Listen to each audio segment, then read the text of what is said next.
저는 하나님 말씀 함께 보겠습니다. 하나님 말씀은 신약성경 마가복음 4장 13절에서 25절까지 말씀입니다.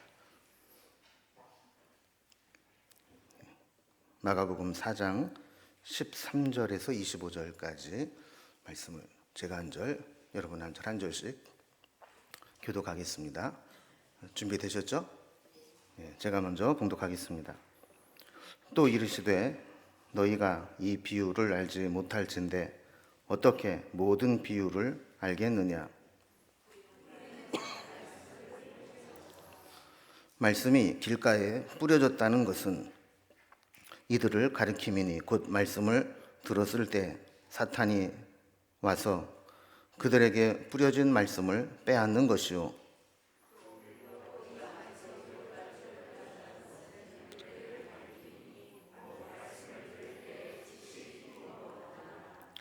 그 속에 뿌리가 없어 잠깐 견디다가 말씀으로 인하여 환난이나 박해가 일어나는 때에는 곧 넘어지는 자요.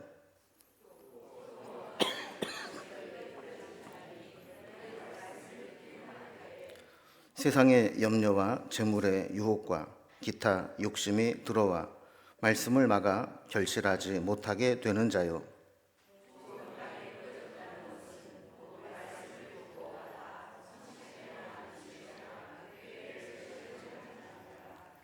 또 그들에게 이르시되 사람이 등불을 가져오는 것은 말 아래나 평상 아래 두려함이냐 등경 위에 두려함이 아니냐.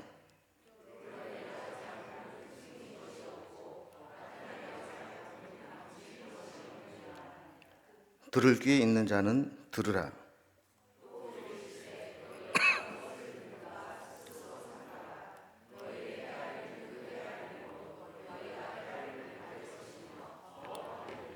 같이요.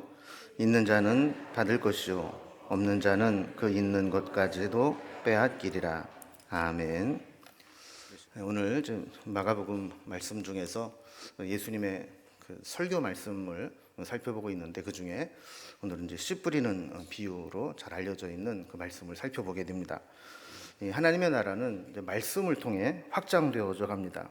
그래서 말씀이 이렇게 뿌려지는 곳이 좋은 옥토밭이면 많은 열매를 맺듯이 그 씨 뿌림의 과정을 통해 하나님 나라가 점점 확장되어 나가는 것이고, 또 거기에 여러 가지 장애물들이 있게 되면 그 장애물의 방해를 받아서 하나님 나라가 확장되는데 제한을 받을 수밖에 없다는 겁니다.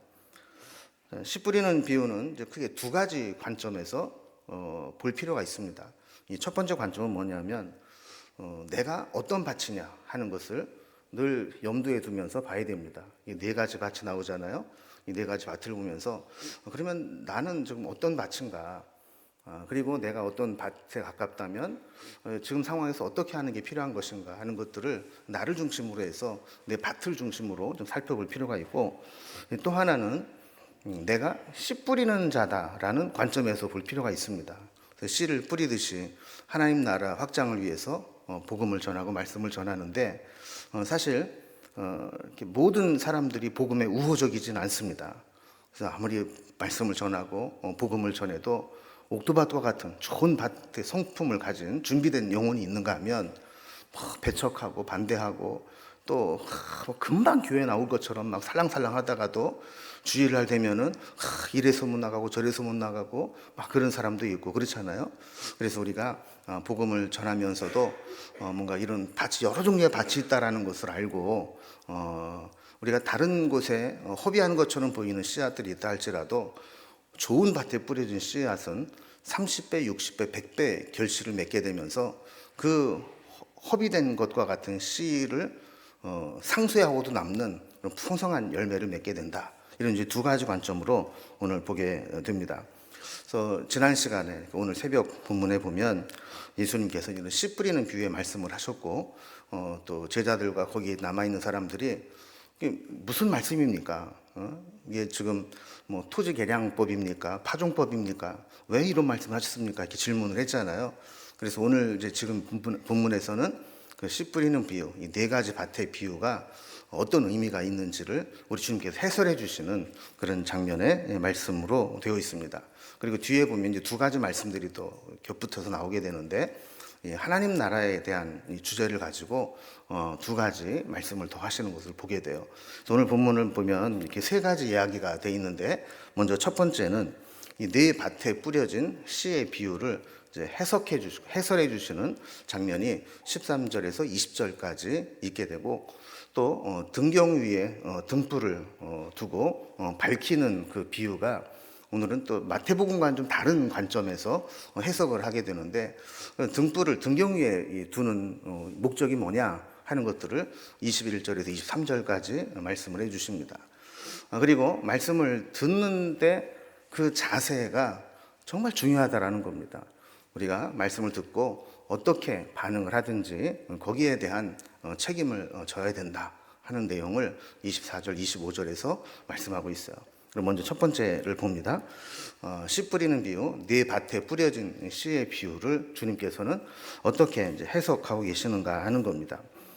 먼저 씨 뿌리는 비유, 이 네 밭의 이 비유는 하나님 나라를 이해하는데 가장 중요한 관점이 있다라는 겁니다. 그래서 11절 말씀 보면 이르시되 하나님 나라의 비밀을 너희에게는 주었으나 그랬죠. 씨 뿌리는 비유의 핵심이 뭐라고요? 금방 읽었는데, 그들은 보기는 보아도 알지 못하며 듣기는 들어도 깨닫지 못하는 그런 자들입니까? 지금 금방 읽었잖아요. 이르시되 하나님의 나라의 비밀을 너희에게는 주었으나, 지금 뭐에 대한 얘기를 하는 거예요? 무슨 나님의 나라요? 하나님의 나라. 하나님의 나라에 대한 비유다. 씨 뿌리는 비유는 농사에 대한 얘기가 아니고 하나님의 나라가 말씀을 통해서 어떻게 확장되어져 나가느냐, 이게 이제 핵심이라는 겁니다. 자, 그런데 13절에 보면 이 비유가 얼마나 중요한지 예수님께서는 이 비유를 알지 못하면 모든 비유를 말씀해 주셔도 너희는 모를 거다. 그러니까 이 비유의 가장 핵심이 되고 기본이 되는 비유가 바로 씨 뿌리는 비유다라는 겁니다. 그러면서 이 비유를 우리가 해석하는데 가장 중요한 핵심 전제를 하나 말씀해 줍니다. 14절에 보면 뿌리는 자는 말씀을 뿌리는 것이라 그랬어요. 그러니까 뿌리는 씨는 뭐라는 거예요? 말씀이라는 거죠. 그래서 씨 뿌리는 자는 말씀을 전하는 자, 말씀을 뿌리는 자라는 거예요. 우리 지난 시간에 살펴본 것처럼 농부가 씨를 뿌리는데, 요즘처럼 이게 농지를 개간하는 것이나 이 파종법이 발달하지 못한 상황에서는 씨를 뿌릴 때 내가 원하는 밭에만 뿌려지지 않습니다. 그래서 농로에도 씨가 떨어질 수 있고, 또 땅을 개간하면서 이 돌을 한 군데 치워둔데도 씨가 뿌려지다 보면 거기도 떨어질 수 있고, 또 우리가 뭐라고 그러지? 김을 맨다고 그러나요? 그 잡초라든지 또 엉겅퀴라든지 이런 것들을 이제 뽑아내야 되는데 다 뽑아내지 못한 곳에도 씨가 뿌려질 수 있다라는 거예요. 물론 이제 좋은 밭에도 뿌려지게 되죠. 그래서 씨는 이렇게 내가 원하는 곳에만 탁탁 떨어지는 게 아니라 옛날 방식으로 하다 보면 이렇게 막 흩어서 뿌리다 보면 원치 않는 곳에도 뿌려지게 된다는 거예요. 그래서 어떤 분이 뭐 그쪽을 연구하면서 옛날에는 그렇게 해도 씨를 뿌리기도 했대요. 뭐냐면 씨를 갖고 다니면서 뿌리기가 힘드니까 당나귀에다가 씨 자루를 이렇게 얹어놓고 구멍을 낸 다음에 당나귀를 몰고 다녔다는 거예요.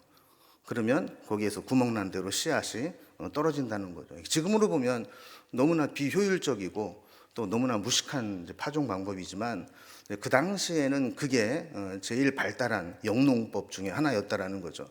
어쨌든 이제 중요한 것은 씨가 뿌려질 때 원하는 곳에만 뿌려지는 것이 아니라 이렇게 네 종류의 밭에도 씨가 떨어질 수 있다라는 겁니다.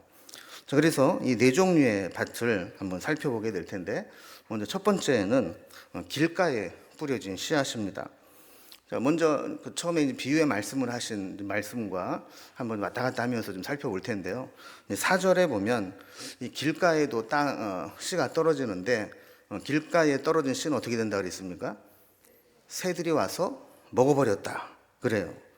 이거를 예수님은 어떻게 해석을 해주셨는가? 15절에 보면 길가에 뿌려졌다라고 하는 것은 이들을 가리킵니다. 그러면서 말씀을 들었을 때 사탄이 즉시 와서 그들에게 뿌려진 말씀을 빼앗는 것이다. 이렇게 말씀을 하고 있어요.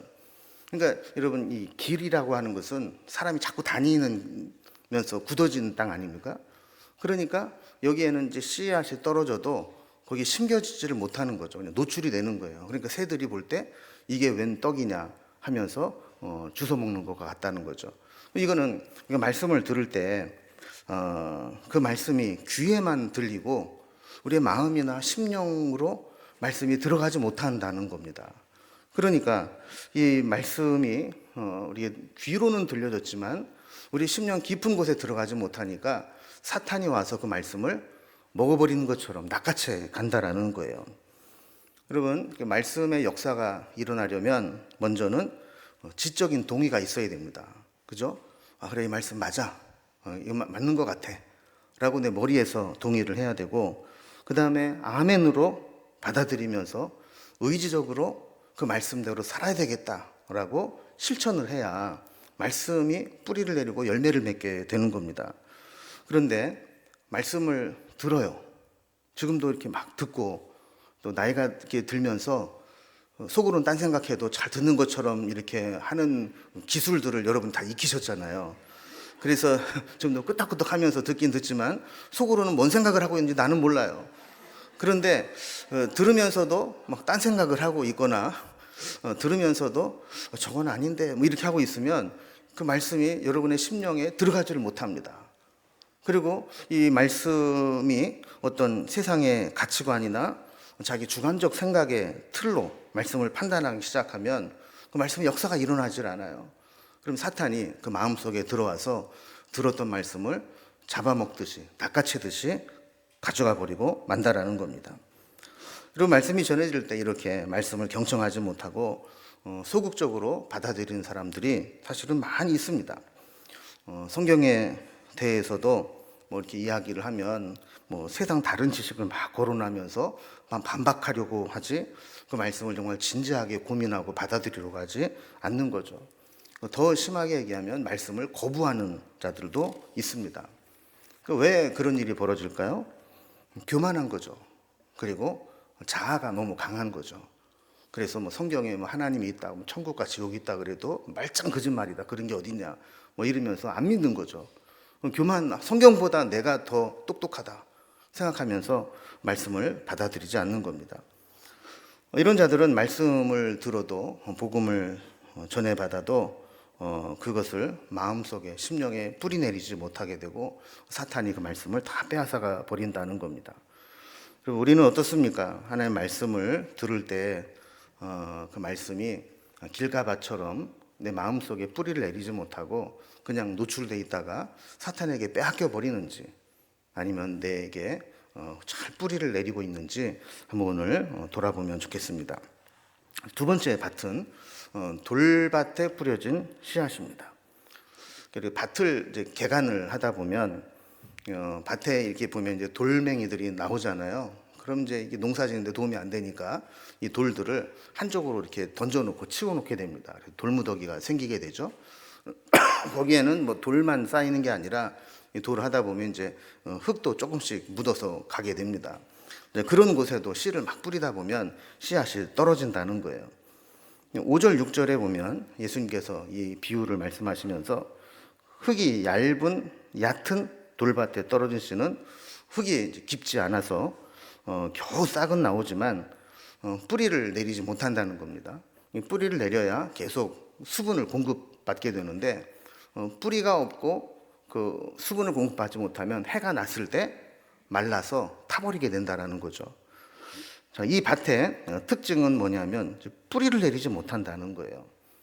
그래서 16절 말씀에 보면 길가밭과는 달리 말씀을 들을 때에는 기쁨으로 받아요. 우리로 말하면 아멘은 하는 거예요. 믿습니까? 그러면 이제 아멘 한다는 거죠. 그래서 말씀을 들을 때 그렇지, 그래, 오늘 목사님 신경 좀 썼나 보다, 뭐 이렇게 웃긴 말도 하려고 그러고 뭐 아멘도 나오고 뭐 그러네, 뭐 이러면서 이제 기쁨으로 받아요. 자, 그런데 이제 17절의 말씀과 같이 말씀으로 인하여 환난이나 박해가 일어날 때에는 곧 넘어지는 자라는 거예요. 왜냐하면 믿음의 뿌리가 내리지 못했기 때문에 견뎌내지 못하고 결국에는 환난이나 박해에 굴복하고 만다라는 거죠. 그럼 말씀을 듣고 반응한다고 하는 것은 말씀에 내 모든 것을 거는 겁니다. 마치 올인하듯이 그래, 말씀이 그렇게 말씀했어? 그럼 내가 거기에 내 인생을 한번 걸어볼게 하는 거죠. 근데 말씀대로 살려고 딱 해보니까 만만치가 않아요.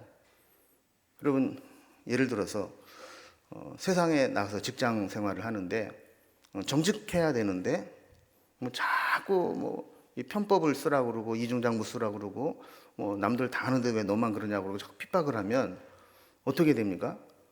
처음에는 그래도 난 말씀대로 정직하게 해야지 하다가도 자꾸 압력이 들어오고 너 잘릴래 왕따를 당하고 막 이러면 그래도 내가 일단은 버텨내야지 하면서 같이 동조하게 되잖아요. 그러니까 마찬가지로 이렇게 뭔가 말씀을 따라서 순종하는데 방해되는 요인들이 생기게 되면 거기에 굴복하게 된다라는 겁니다. 아직 돌밭이기 때문에 어쩔 수 없다라는 거죠.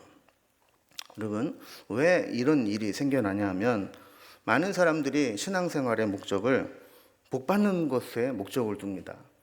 내가 예수 믿어가지고 팔자를 고치고 내가 예수 믿어서 기도의 응답을 받고 내가 예수 믿어서 내가 산 땅이 막 오르고 내가 예수를 믿어서 우리 자녀들이 좋은 학교를 가고 내가 예수를 믿어서 내가 원하는 것들을 이루고 이렇게 목적을 가지고 신앙생활을 하다 보면 내가 말씀에 헌신하고 믿음으로 살려고 할 때 조금만 어려움이 오면 내가 이루려고 신앙생활하나? 내가 이렇게 말씀 때문에 힘들게 살려고 내가 예수를 믿어야 되나? 이런 생각이 들 수밖에 없다라는 겁니다. 그래서 나에게 손해가 되고 희생을 강요하고 헌신을 강요하게 되면 시험에 들게 되고 말씀대로 살지 못하게 되는 일이 생기게 된다는 거죠. 여러분, 우리도 마찬가지라는 겁니다. 우리가 말씀을 듣고 헌신을 하려면 이 순종하는데 극복해야 될 것들이 있다라는 거죠. 그래서 내가 이 말씀의 장애물이 되는 돌들을 제거하지 못하게 되면 우리의 신앙생활은 늘 제자리 걸음일 수밖에 없습니다. 듣고 아멘은 했는데 그 다음에 다 죽어버리고 다시 또 씨가 뿌려지면 또 아멘하고 또 죽어버리고 이렇게 된다는 거예요. 세 번째 밭은 가시떨기에 뿌려진 씨앗입니다. 가시떨기가 있는 곳에 씨가 뿌려졌습니다. 7절 말씀을 보면 가시떨기에 떨어진 씨는 뿌리도 내리고 어느 정도 자라기는 합니다. 그런데 위에 가시가 기운을 막아서 결실할 정도로 성장하지 못하고 만다라는 겁니다. 자, 이것을 18절과 19절에 보면 말씀을 듣기는 하는데 세상의 염려와 재물의 유혹과 기타 욕심이 들어와서 말씀을 막아 결실하지 못하게 되는 자다, 이렇게 설명을 하고 있습니다. 여러분, 이 길가밭과 돌짝밭은 밑에가 문제예요. 밭이 문제예요. 그래서 씨앗이 뿌려져도 거기에서 제대로 뿌리를 내리고 성장하지 못합니다. 그런데 이 가시떨기 밭은 문제가 없어요. 뿌리도 내리고 처음에는 잘 자라납니다. 그런데 어느 정도 딱 자라다 보니까 위에 가시떨기가 막고 있습니다. 근데 이 가시는 억세고 날카로워서 새순이 그 가시를 뚫고 이겨내고 자라날 수가 없습니다. 더 이상 자라지 못하고 가시에 막히게 되고 성장이 중단됩니다. 그렇게 되면 결실할 정도로 성장을 해서 양분들을 또 광합성을 해서 자라나야 되는데 이게 다 막혀버리니까 그냥 겨우 생존은 하는데 거기서 열매를 맺을까지는 자라지 못한다는 거예요. 그럼 여기 보면 성장을 가로막는 것을 이 세상의 염려와 재물의 유혹과 기타 욕심이다 그랬어요. 여러분, 우리에게는 이런 게 없나요? 세상의 염려 있어요, 없어요? 있죠.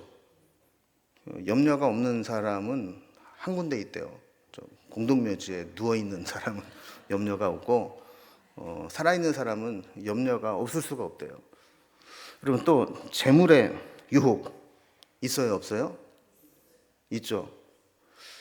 제가 목회를 하면서 젊을 때는 그런 분들을 못 만났는데 이제 막 은퇴를 앞둔 분들을 보니까 저분들이 믿음이 있나 없나 싶은 때가 많아요. 지금 은퇴 한 5년, 10년 남겨두신 분들은 만나면 맨날 무슨 얘기 할까요? 은퇴 후에 손가락 안 빨고 되게 다른 거 빨고 살 수 있을까? 맨날 그 얘기만 하는 거예요. 지금 한국 교회가 이렇게 힘들고 어려운데, 근데 이게 또 뭐라고도 못하는 게 사실 그분들은 당장 현실이잖아요. 저는 뭐 조금 더 남아가지고 이렇게 여유 있게 얘기하지만 지금 당장 5년 후에 10년 후에 은퇴하시는 분들의 입장에서는 아무것도 없이 은퇴하면 이제 뭐 먹고 사나 하는 게 현실적인 문제이죠. 또 기타 욕심, 여기 기타 욕심이 아니라 기타 등등에 대한 욕심, 여러 가지 욕심들이 우리에게는 사실은 있어요. 그래서 잘 보면은요, 돌밭에 나타난 그 방해 요소가 뭐라고 그랬죠? 예? 예, 그거. 예, 환난과 박해라고 그랬죠. 말씀으로 인해서 환난과 박해를 당할 때. 그러니까 여러분 보세요. 돌밭의 방해는 뭐냐면 내가 예수를 믿고 말씀대로 살 때 어떤 물리적인 박해죠. 근데 이 가시덤불에 막혔다라고 하는 것은 좀 차원이 약간 다르죠, 그죠? 뭔가 외부에서 오는 박해가 아니라 내적으로 생겨나는 염려, 유혹, 욕심 이런 것들이에요. 이게 우리에게 보여주는 게 뭐냐면 환난과 박해가 끝났다고 해서 우리 믿음이 성장하는 게 아니라는 겁니다. 그리고 환난과 박해가 있을 때는 어떤 마음이 들어요? 내가 이 환난만 끝나고 나면, 이 고난만 끝나고 나면 내가 정말 멋지게 헌신해서 멋지게 예수 잘 믿어볼 텐데 그런 생각이 든다는 겁니다. 근데 막상 환난과 박해와 고난이 끝나고 나면 이때부터는 막 욕심이 생기는 거예요. 이때부터는 이제 또 다른 염려, 유혹 이런 것들이 우리의 신앙의 장애물들이 된다라는 겁니다. 그래서 이런 사람들은 말씀을 듣고 또 어느 정도 헌신도 하고 신앙도 잘하는 것 같아요. 그런데 결정적인 순간에 보면 뭔가 하나님이 원하시는 방향으로 가지 못하고 세상에서도 성공하고 싶고 남부럽지 않게 누리고 살고 싶고 또 더 많은 욕심을 이루고 싶고 이런 마음들이 막 생겨나면서 하나님 주신 그 기쁨을 잃어버리고 만다라는 거죠. 그리고 우리 옛말에 그런 말이 있어요. 사람이 만족을 못한다 하는 그런 이제 표현으로 말 타면 종 부리고 싶어 한다. 그러니까 혼자 걸어가는 게 힘들어가지고 아휴 이때 뭐 말 타고 가면 좋겠다 싶어서 어떻게 말을 얻어 타고 나면 그냥 거기에 만족하는 게 아니고 종도 부리고 싶은 거예요. 그러니까 그게 이제 우리 인간의 모습이죠. 그러니까 이게 이제 사실은 우리가 이걸 보면서 저런 믿음 없는 가시떨기 같은 놈이 있나 뭐 그러지만 사실은 그게 누구 얘기입니까? 뭐 아닌 것처럼 그렇게 멀뚱멀뚱 쳐다보게 해도 다 우리 얘기지.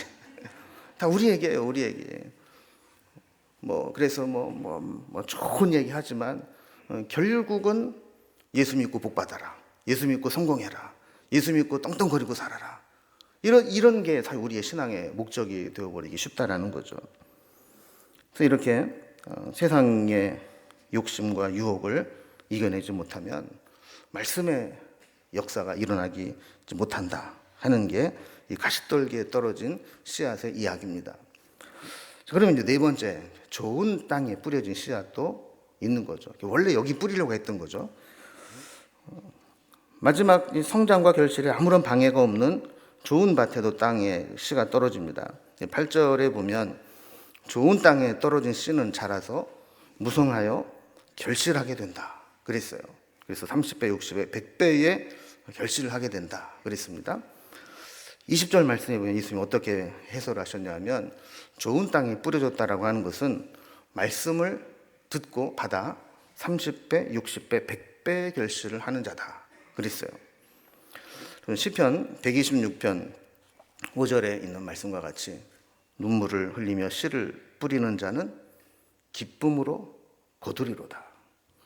사실 옥토에 뿌린다고 해서 뭐 어려움이 없겠습니까? 다 힘든 과정을 통해서 뿌리는 거죠. 근데 그렇게 눈물을 흘리면서 씨를 뿌리는 자는 기쁨으로 거두게 되는데 여기 보면 30배, 60배, 100배의 결실을 맺는다는 거예요. 어떤 사람은 이것을 농작물에 따라서 씨앗 하나를 심었을 때 거둘 수 있는 수확의 배율이다 뭐 이렇게 얘기하는 사람도 있어요. 근데 저는 농사를 안 져봐서 잘 모르겠고 중요한 거는 이겁니다. 그리고 우리가 이제 지금 씨 뿌리는 비율을 공부를 하면서 씨가 옥토밭에 떨어지지 않고 길가에 떨어져서 새들이 집어먹어 버리고 돌짝밭에 떨어져서 말라서 햇빛에 타버리고 또 가시떨기 밑에 떨어져서 자라다 막혀서 결실하지 못하고 그러면 여러분이 씨앗이 아까워요 안 아까워요? 아깝죠. 헛군데 떨어져가지고 아까운 씨앗만 버린 거예요. 그런데 주님이 말씀하시는 것은 뭐냐면 이렇게 허비되는 게 낭비처럼 보일지 모르지만 우리가 계속해서 씨앗을 뿌리다 보면 더 많은 씨앗은 좋은 밭에 떨어진다라는 거죠. 사실 4분의 1씩 떨어지는 게 아니거든요. 이게 양으로 보면 극히 일부분 길가에도 떨어지고 또 극히 일부분 돌밭에도 떨어지고 또 극히 일부분 가시떨기에 떨어지는 거지 대부분의 씨앗은 좋은 밭에 떨어지게 됩니다. 그러면 여기에서 30배, 60배, 100배의 결실을 거두게 됩니다. 그렇게 되면 이렇게 다른 데서 손실한 부분을 상쇄하고도 남는 풍성한 결실을 거두게 되는 것이 하나님 나라의 법칙이라는 거예요. 씨를 뿌리다 보면 좋은 밭에만 씨를 뿌릴 수는 없듯이 주의 일을 하고 복음을 전하고 말씀을 전하다 보면 항상 준비된 영혼 또 좋은 밭처럼 말씀을 흡수해서 뿌리도 내리고 열매를 맺는 그런 사람만 만나는 것은 아닙니다. 여러분 사실 우리가 한 사람 전도하는 게 얼마나 어렵습니까? 저는 이 금요일에도 우리 청년들이 보통 학기 중에 한 20명 정도씩 와서 기도하거든요. 우리 권사님들은 집에 계셔도 우리 청년들이 한 20명씩 이렇게 와서 기도를 해요. 근데 이 청년들을 볼 때마다 저는 너무 귀한 거예요. 오늘이 사실은 불금이잖아요. 불금. 불타는 금요일. 그래서 사실 세상에 있는 청년들은 지금 이 시간에 막 홍대 앞으로 막 가고 요새 또 어디가? 홍대 말고 강남도 가고 막 그러는데 뭐 어쨌든 끝나고 간식을 먹으러 왔든 아니면 친구들이랑 놀려고 하든 어쨌든 교회에 와서 이렇게 기도하고 찬양하고 말씀 듣고 한다는 게 얼마나 귀합니까? 그래서 한 사람의 영혼을 정말 주님께로 인도하고 말씀으로 훈련시킨다는 게 참 어렵습니다. 그래서 이 목회도 하다 보면 저 별의별 사람들이 다 있잖아요. 꼭 말씀을 귀뚱으로 듣는지 꼭 말씀 들은 거에 꼭 반대대로 하는 사람도 있고 또 신앙생활하면서 설교를 몇 편을 들었을 텐데 또 누구한테 설교를 들어서 저렇게 하나 싶으면 결국 설교는 내가 있지만 그런 사람들이 있잖아요. 이게. 그래서 말씀을 전하고 주의 일을 할 때 항상 좋은 밭에 떨어진 씨앗만 있는 것은 아니라는 거예요. 그래서 이 말씀을 예수님께서 1차적으로는 제자들에게 하신 말씀이잖아요. 제자들에게 하신 말씀이 그거거든요. 너희들이 이제 앞으로 내가 전한 복음을 가지고 나가서 전해야 될 텐데 복음을 전하다 보면 항상 옥토밭만 만나는 것은 아니다. 길가밭에 떨어진 씨앗처럼 교만해가지고 막 탱탱거리고 막 말씀을 배척하고 하는 사람도 있을 것이다. 또 어떤 사람들 같은 경우는 말씀을 들을 때 뭐 기쁨으로 받는 것처럼 보이지만 조금만 헌신을 강요하고 조금만 헌금하라고 그러면 결국 교회 갔더니 돈 내라고 그런다고 또 시험 들어가지 안 나오고 이런 사람도 있을 거다. 또 어떤 사람은 양육까지도 잘 따라올 거다. 그래서 신앙이 성장하는 것 같고 그래, 내가 힘들어도 이해 잘했지 했는데 말씀으로 잘 키워놨더니만 세상이 좋다고 세상을 따라서 가는 사람도 있을 거다. 그러나 옥토밭과 같은 사람도 분명히 있을 것이다. 더 많을 것이다. 그것을 통해 하나님 나라는 확장되어져 가는 것이다. 이렇게 말씀을 하는 거라는 거예요. 그래서 아까 제가 처음에 이 씨 뿌리는 비유, 내 밭의 비유는 두 가지 관점으로 봐야 된다고 그랬죠.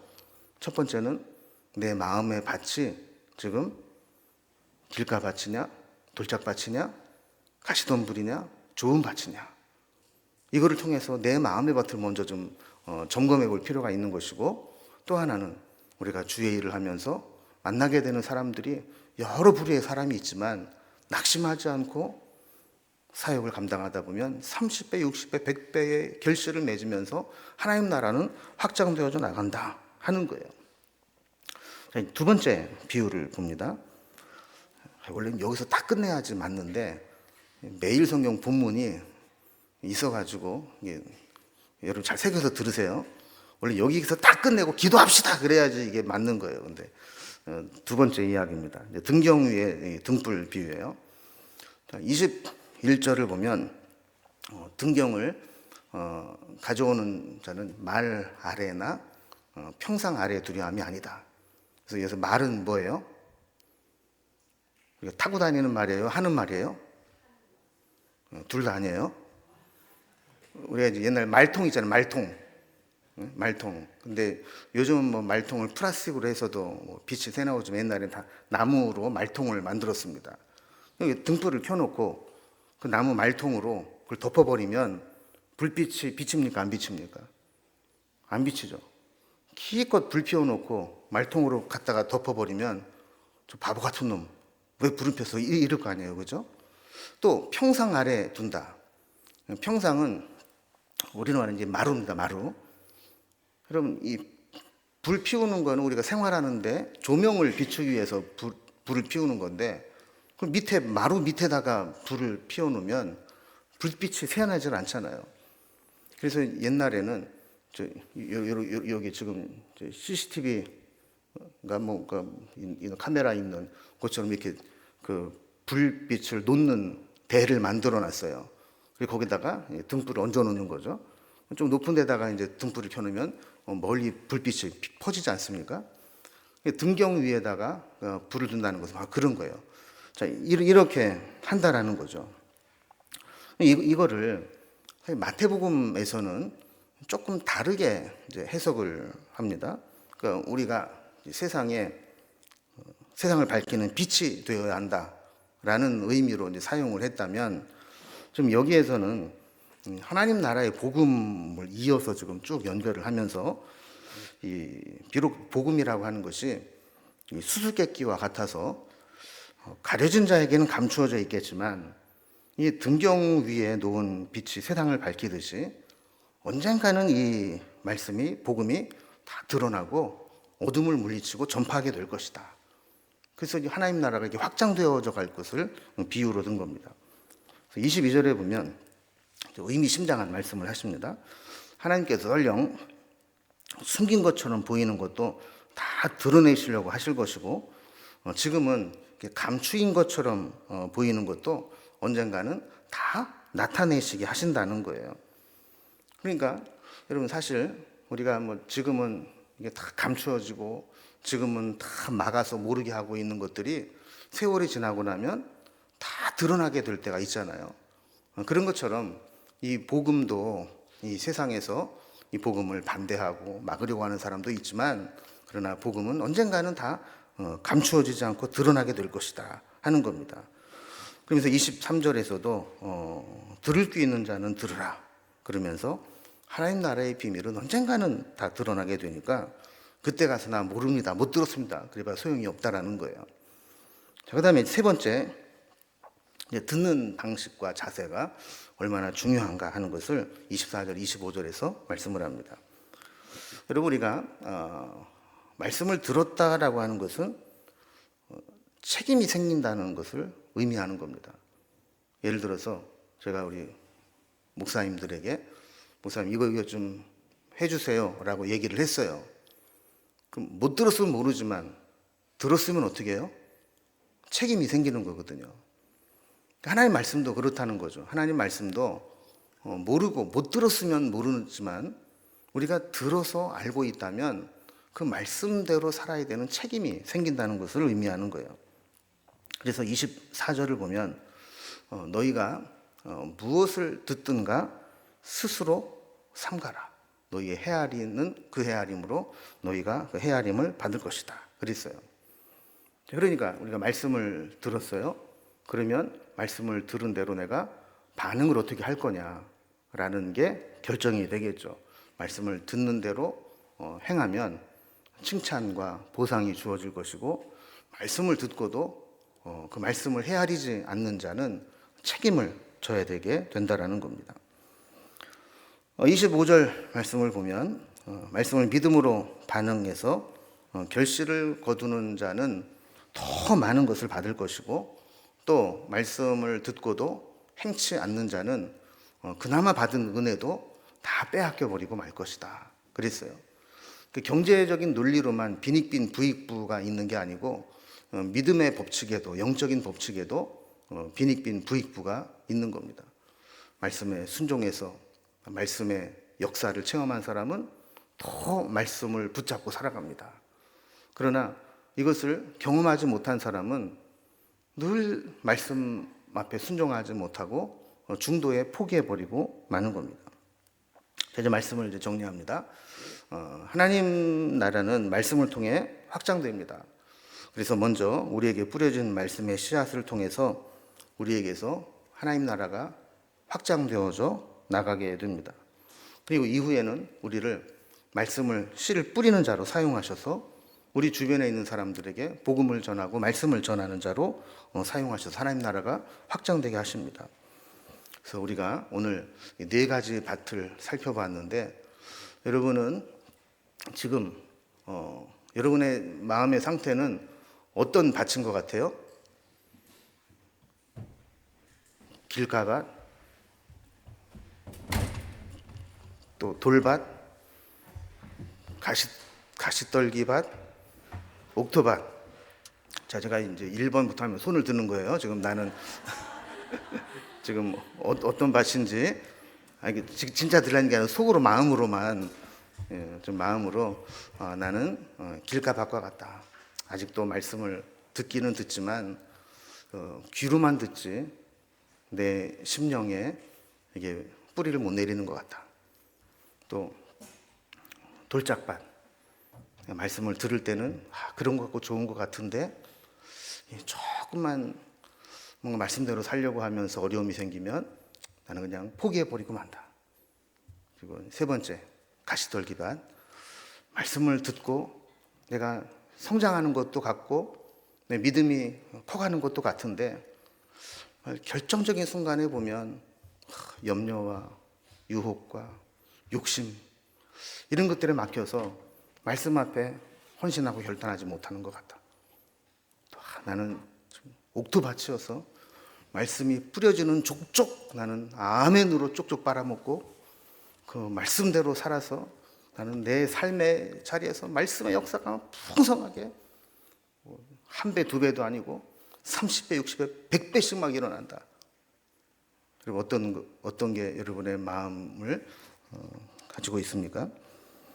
여러분, 만약에 우리가 길가밭이라면 로타리를 쳐야 돼요. 우리 서울 촌 사람들은 로타리 치는 거 뭔지 모르시죠? 예? 로타리, 이렇게 경운기나 트랙터 같은 걸로 땅을 갈아엎는 걸 로타리 친다 그러거든요. 왜 그 로타리를 칩니까? 예, 그래가지고 하는 거예요. 로타리를 쳐가지고 땅을 뒤집어